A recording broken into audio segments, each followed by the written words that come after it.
Good morning, and thank you very much for joining us. I am Yori Folani. We're staying in the West African sub-region, ECOWAS, in relation to the coup in Niger. So actually, the question really that I've been trying to get an answer to has been, so now, what next? And by that I mean the coupists in Niger have crashed the first deadline that within 1 week they should return the arrested president to power. That deadline has come and gone.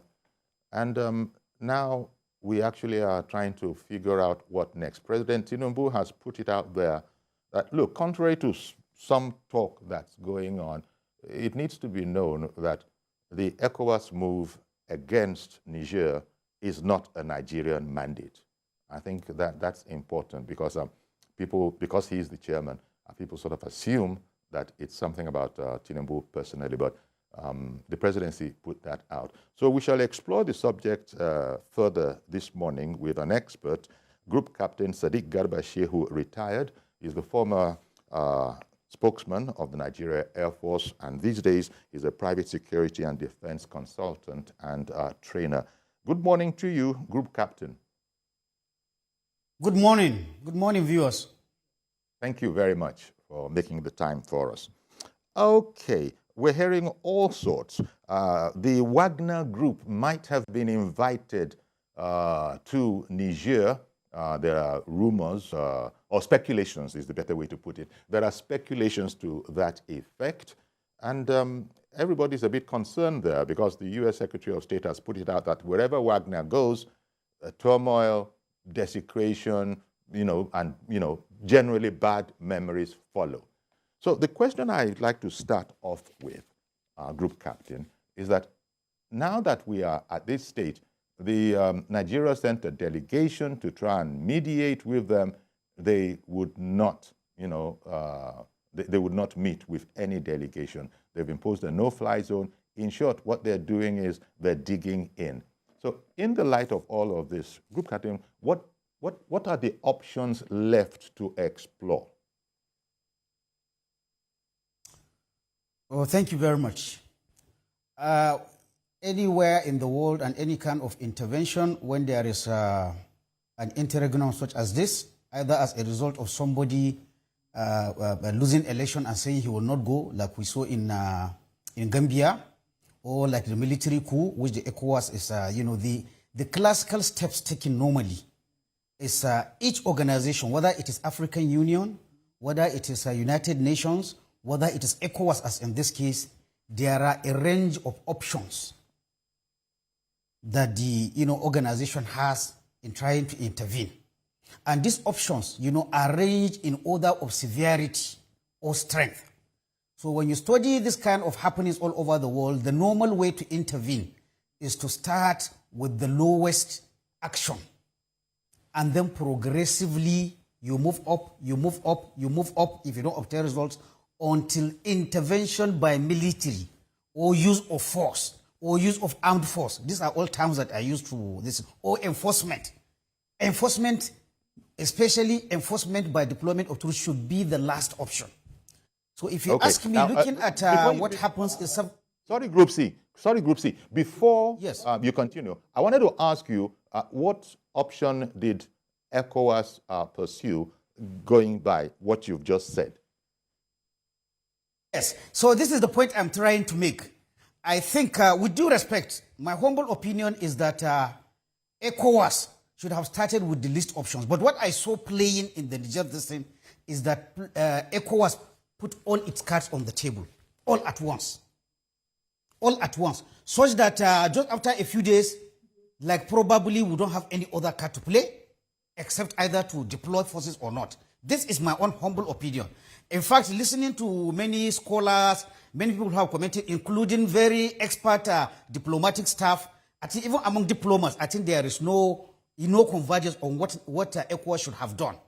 I hear those that I can call the gradualists, and I belong to the gradualists, which said initially there shouldn't have been ultimatum, There should even have been talk of possibly deploying troops, just talk of negotiation first, sending an envoy.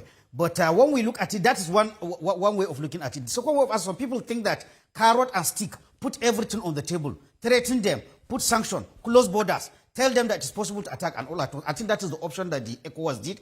And with benefit of hindsight, I think we can still say the option of a gradualist approach would have probably given us more result. We should have started first by sending an envoy without any ultimatum of 7 days, without closing borders, without cutting electricity. This is my humble opinion. I think we should have just started by sending an envoy to interact with these people.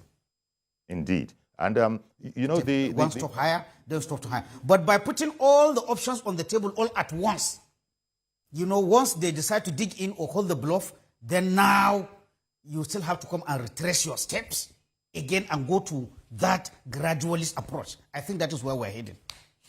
And, because President Tinubu is the chairman of ECOWAS right now, and he's been speaking from the very, very beginning, I don't know what effect that created, but there was a need from the presidency to put it out there that, look, the ongoing action in against Niger is not a Nigerian mandate. How significant do you think that statement put out is? A very valid observation, and I watched the latest statement by President Bola Ahmed Tinubu. With due respect, I have to say the position of President Bola Ahmed Tinubu is a very delicate position. First, he is the leader and chair of the ECOWAS currently when this problem is happening. That is one hat he's wearing. But he's also wearing the hat of Nigerian president.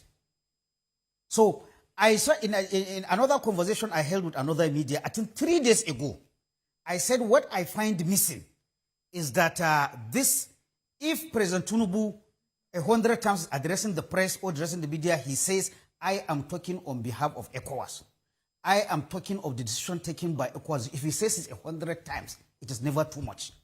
Not saying it, which we are realizing now, is building the impression that it is Nigeria versus Niger, or it is Nigeria's action. So I'm happy from what he's saying now, what he started saying now, we can see that. And not only President Ahmed Tinubu, anybody on the side of Nigeria that is talking, or any other country in ECOWAS, it is very important to underline that this is a decision taken by ECOWAS countries. With respect to that, I have to say all the actions that ECOWAS is intending to take or has taken are based on the ECOWAS protocol relating to the mechanism for conflict prevention, management, resolution, peacekeeping and security, which was adopted in 1999.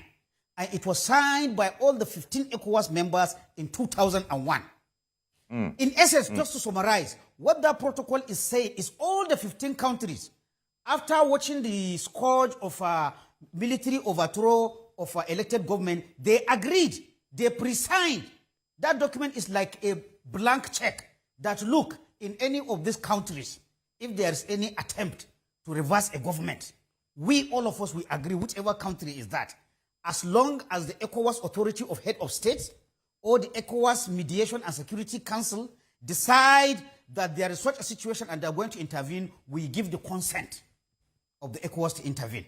Again, this is something we need to be emphasizing because we don't want a situation where it will be seen. This is one aspect we never did. So Niger, including Nigeria, including all the other ECOWAS countries, by that signing that document, in Latin they said if you sign a document under international law, you are bound by it. So it is a pre-signed document which says if there is any attempt in any of these countries, the ECOWAS can take a decision to intervene. Again, this is one message that should be coming out of President Bola Ahmed Tinubu, or anyone who's speaking in his position as chairman of the ECOWAS. So that is the issue. So if you underline that, Niger was part of that document.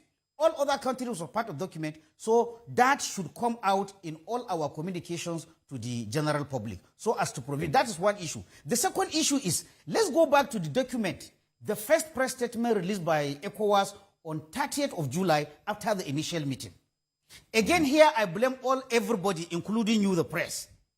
If we look at that communique talked about, I counted up to 15 actions or positions that ECOWAS took.